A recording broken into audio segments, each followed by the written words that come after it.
Assalamualaikum warahmatullahi wabarakatuh. Alhamdulillah rabbil alamin. Wassalatu wassalamu ala sayyidina Muhammad wa ala alihi wa sahbihi ajma'in, amma ba'du. Al-Quran telah turunkan Nabi Muhammad SAW itu di malam Lailatul Qadar. Inna anzalnahu fi Lailatul Qadar. Right? Nah, ketika Allah mengatakan pada malam itu turun Quran, itu bukan Iqra. Itu Quran yang disimpan di Lauhul Mahfuz. Pada malam itu diturunkan ke langit yang pertama, namanya Baitul Izzah. Nah, dari situ kemudian turun kepada Nabi selama 23 tahun. 23 tahun. Nah, kenapa memerlukan 23 tahun? Atau kenapa Al-Quran tidak diturunkan sekaligus seperti Taurat, Injil? Right? Yang pertama, Allah juga menjawab dalam Al-Quran, kadzalika linutsabbita bihi fuadak. Demikianlah agar supaya kami menenteramkan, menguatkan hatimu ya Muhammad. Ya, jadi dengan diturunkannya Al-Quran berangsur, itu ada waktu untuk menguatkan Nabi. Maksudnya gini, jadi Nabi itu kadang-kadang mungkin manusia kesel, orang kok bandel seperti Abu Jahal, Abu Lahab dan sebagainya kan. Maka untuk menghibur itu Allah turunkan surat Nuh, for example. Maksudnya ya Muhammad, baru berapa tahun kamu berdakwah? Lihat Nuh tuh, hampir 1000 tahun. Atau ketika Nabi sedih kena kehilangan benteng di dalam dan di luar, yaitu Khadijah dan pamannya Abu Thalib, turun tiga surat. Right? Itu surat Yunus, surat Hud, surat Yusuf. Ya, untuk menghibur Nabi. Artinya misalnya ya Muhammad, lihat Yusuf tuh. Dia jauh daripada anaknya selama puluhan tahun. Dan nggak tahu di mana anaknya itu. Ya, itu satu. Ya, dan banyak kejadian-kejadian yang memang memerlukan suatu penopangan ya Allah Subhanahu Wa Taala, baik untuk Nabi maupun untuk sahabat. Ya. Yang kedua, ini merupakan sunnatullah, disebut dengan sunnah tadarruj, step by step. Karena di dalam Quran kita sering membaca, fi sittati ayyam, fi sittati ayyam.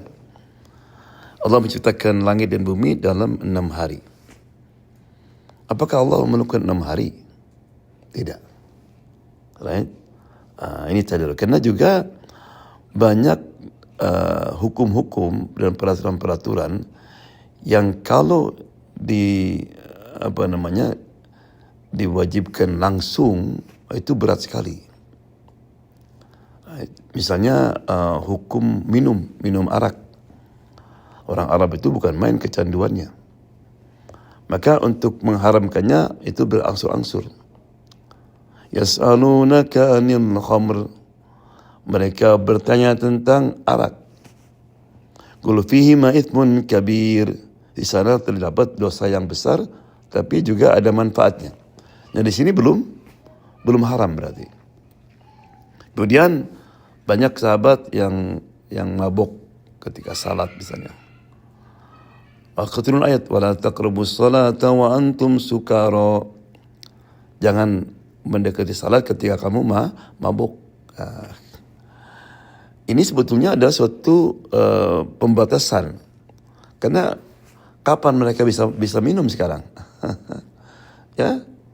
Kalau minum sudah dekat duhur misalnya, ya mereka nggak bisa salat duhur. Jadi mereka mulai berhenti. Kalau malam misalnya, nanti nggak bisa tahajud kan gitu. Jadi sebetulnya sebelum ayat yang terakhir suratul Maidah yang mengharamkan itu mereka kebanyakan sudah meninggalkan. Jadi ada adaptasi, persiapan sebelum diharamkan secara keseluruhan. Ya. Dan juga kadang-kadang timbul pertanyaan, gitu kan, dan perlu dijawab. Ya. Yang terakhir, agar supaya Nabi dan sahabatnya bisa hidup dengan Quran itu. Jadi mereka gini, kadang sahabat itu kalau salat ketika baca suatu ayat atau surah, sahabat ingat tuh, oh aku tahu nih, ini kapan turunnya dan kenapa diturunkan. Tahu mereka.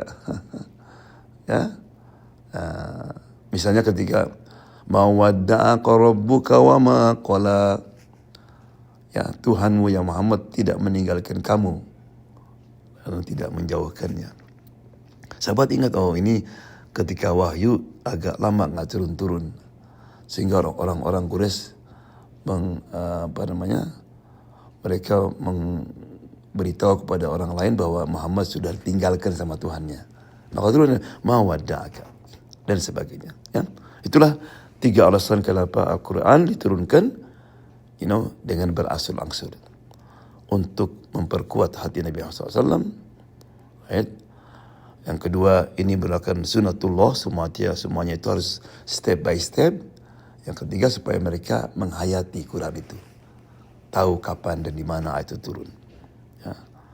Ya, mudah-mudahan bermanfaat insyaallah.